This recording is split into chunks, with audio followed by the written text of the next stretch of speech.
फिर पर दोस्तों क्वेश्चन आप सामने देखिए, राज्य शिक्षा केंद्र से कक्षा 8वीं गणित के लिए टेस्ट पेपर 2025 के लिए बहुत महत्वपूर्ण प्रश्न है। तो हो सकता है आपकी कंपटीशन आपकी कल के एग्ज़ाम में आ सकते हैं। तो आइए दोस्तों जान लेते हैं किस तरह से क्वेश्चन हल होते हैं, है ना। कुछ एक प्रश्न है तो आपको कुछ बहुत सारी हेल्प मिलेगी। आइए दोस्तों, किसी बहुभुज के बाह्य कोणों की माप कितनी होती है। किसी भी बहुभुज के बाह्य कोणों का योग होता है दोस्तों 360। कितना होता है 360, ठीक है, ये याद रखें आप। किसी बहुभुज के बाह्य कोणों का योग कितना होता है 360 होता है। अगला है मिलान चिन्ह का मान क्या होगा। मिलान चिन्ह देखिए, यहाँ पे 4 डंडे खींचे, एक 5 है ना, 4 और 1 डंडा 5, फिर ये 4 और 1 5, तो 5 ने 5 10 ने 3 है ना, तो कितने हो गए 5 ने 5 10 ने 3 13, तो यहाँ कितने हो जाएंगे 13। इस वक्त अगला देखिए, यहाँ 8 का ये 3 डंडा लगा है ना, 3 लगा है, यानी कि 8 का घन, 8 का घनमूल क्या होगा 2 होगा। 8 का घनमूल क्या होगा 2 होगा। अगर यहाँ 16 लिखे और इसका रूट, तो इसको वर्गमूल होगा 8, 16 का वर्गमूल क्या होगा 4, ये याद रखें, है ना। इसको बोलते हैं वर्गमूल और इसको बोलते हैं घनमूल। इसी बार अगला देखिए 600 का 30%, तो का मतलब क्या होगा गुणा, और बट्टे 30% का मतलब नीचे क्या आ जाएगा 100, तो 2 सिपर से 2 सिपर कट गई, 6 तिया 18, यानी कि 180। अगला है घन के फलक की संख्या। तो घन के फलक कितने होते हैं दोस्तों 6। अगर घनाभ के पूछ ले तो घनाभ के फलक भी कितने होते हैं 6 होते हैं, ठीक है। अब आपके घन और घनाभ की बात करें तो यहाँ से एक प्रश्न जरूर बनता है ना। फलक कितने होते हैं 6, घन की पूछे तो उसमें भी कितने होते हैं 6। अगर कोरें पूछे तो कोरें घन और घनाभ दोनों में कोरें कितनी होती है 12 होती है, घन में भी 12 और घनाभ में भी 12, ठीक है। अगर शीर्ष अगर पूछे तो शीर्ष दोनों में कितने होते हैं 8, ठीक है। घन में कितने शीर्ष होते हैं 8, और घनाभ में पूछे तो भी 8 शीर्ष, ठीक है। ये आपके क्वेश्चन यहाँ पे कंप्लीट हो जाता है। अगला क्वेश्चन देखिए,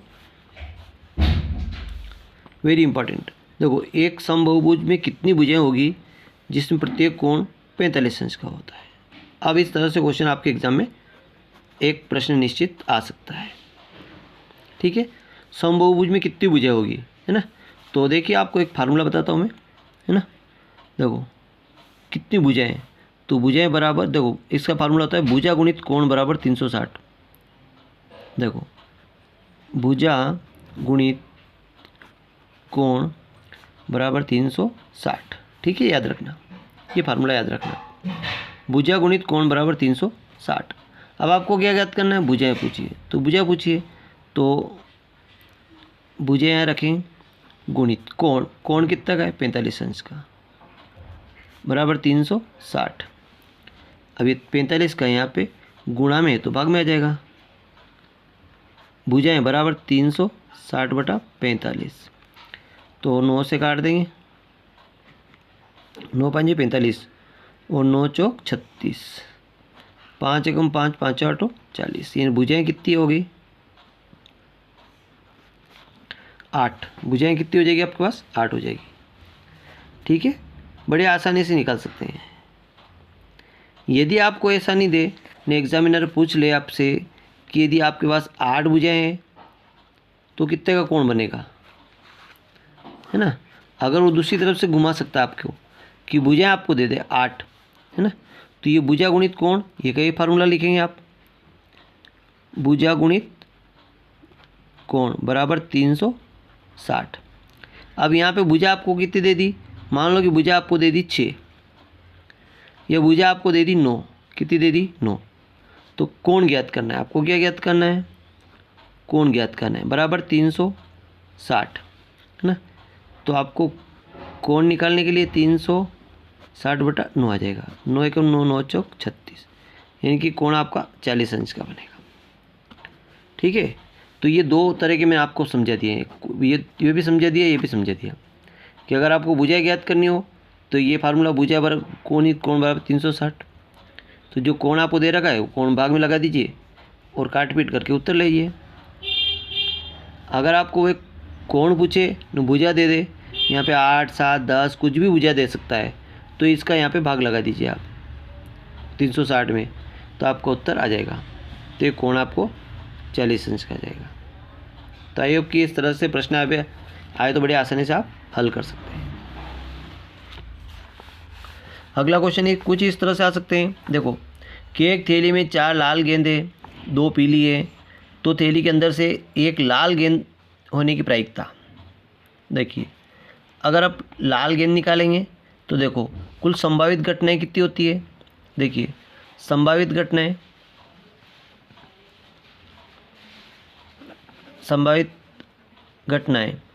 देखो पहले तो कितनी 4 और 2 है ना, तो 4 + 2 कितना हो गया बराबर 6 घटना हो गई। कितनी कुल घटनाएं कितनी होगी 6। अभी कह रहे हैं लाल होने की प्रायिकता, तो लाल गेंद कितनी है 4, तो लाल होने की प्रायिकता 4/6 आ जाएगा।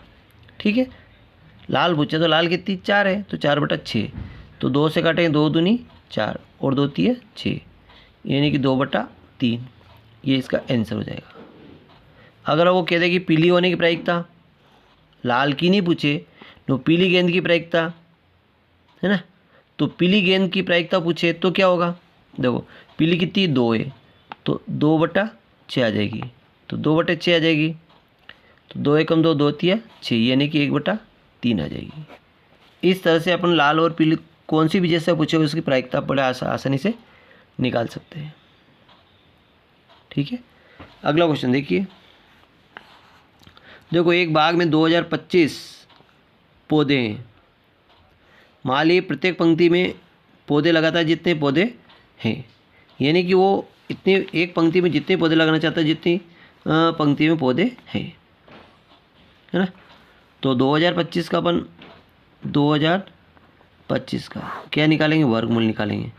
तो 5 से लगाया 5 चौके 20 और 0 5 बचे 25, 5 8 40, 5 एकम 5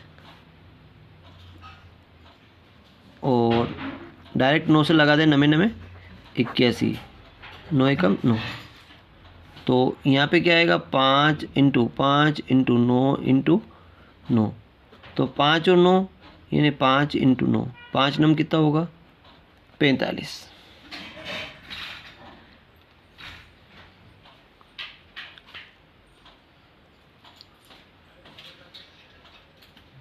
हाँ 5 9 45, तो अब यहाँ पंक्तियाँ पूछे तो 45,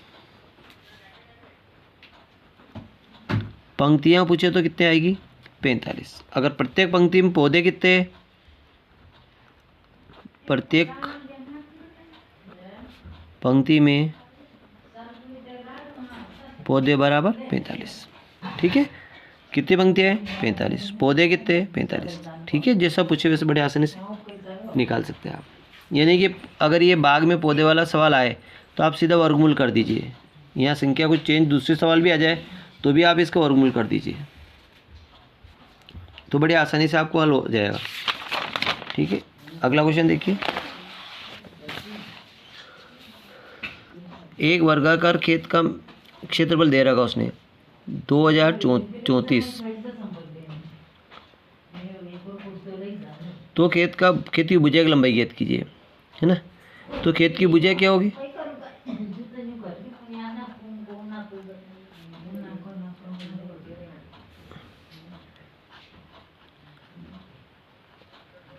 क्षेत्रफल बराबर भुजा का वर्ग,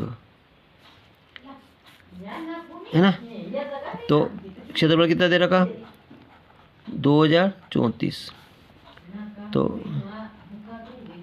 भुजा बराबर ये इसका रूट लग जाएगा 2034 आ जाएगा, और 2034 का वर्गमूल निकाल लो, 2034 का गुणनखंड कर लो, 2 एकम 2 0, 2 एकम 2 2 7 2024 होगा शायद ये,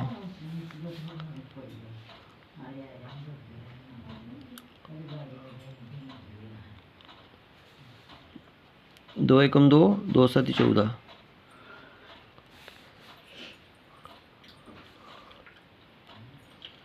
3 3 9।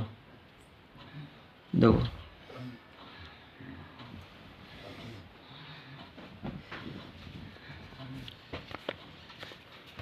संख्या, एक मिनट में आपको बताता हूँ, संख्या गलत तो दे दी इसने।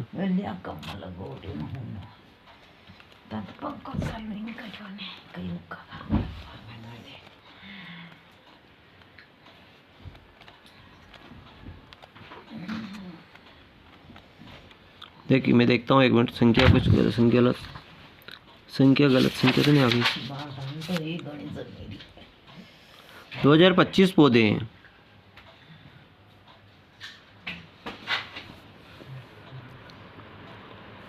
तो 2025 का तो हो गया। खेत का क्षेत्रफल कितना था?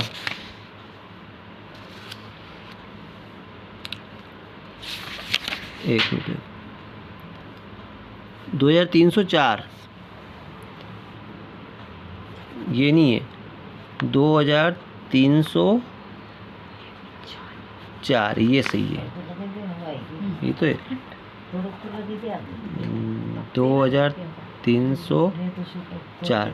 ठीक है, तो अपन इसका वर्गमूल निकाल लेंगे। संख्या ये नहीं है सर, संख्या ये संख्या है 2304।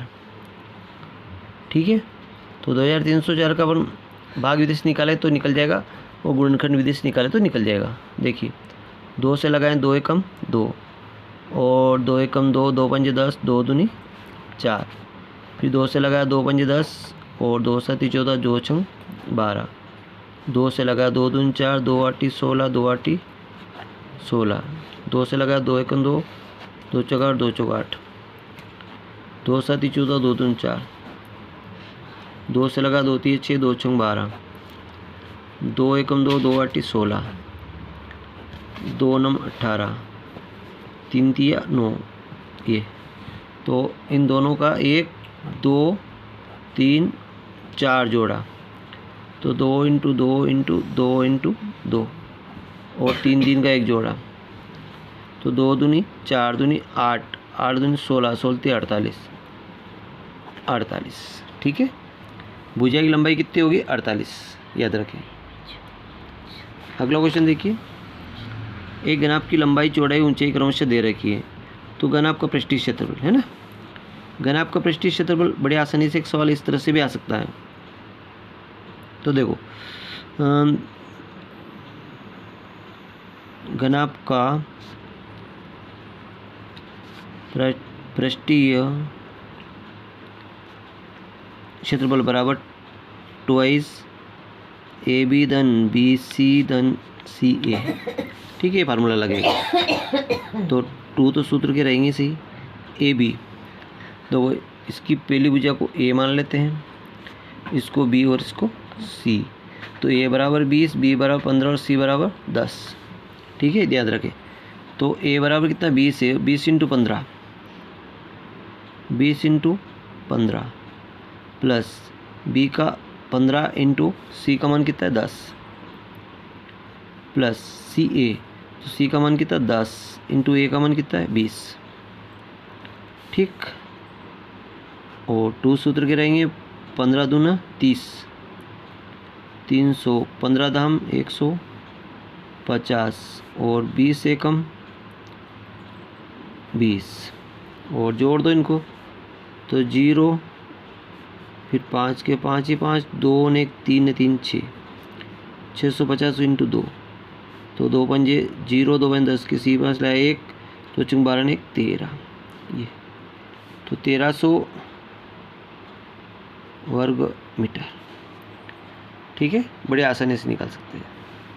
ये घन आपका पृष्ठीय क्षेत्रफल, जितनी भुजा हो उसका आपस में गुणा करते जाओ। ये ए बी सी मान लो उनको, और ट्वाइस ए बी धन बी सी धन सी, इनका गुणा कर दो, ये संख्या आ जाएगी। फिर इसमें 2 का गुणा कर दो। एक क्वेश्चन और इस तरह से लिया था कि ए स्क्वायर प्लस, है ना, तो इसको कैसे हल करें? देखो, एक फार्मूला है, देखिए ए का square 2 into A B into B का मान कितना है 4 धन 4 का स्क्वायर। तो यानी कि ये हो गया ए प्लस 4 का स्क्वायर बराबर ए प्लस 4 और ए प्लस 4, ये दो गुणनखंड हो जाते हैं। तो ये आपके सामने आ गया होगा और इस तरह से बड़े आसानी से अपन इसको सोल्व कर सकते हैं। इसके अलावा कौन सा भी अगर आपका क्वेश्चन हो तो कमेंट जरूर कीजिएगा। Thank you. मैं बड़े आसानी से आपको बताने को तैयार हूँ।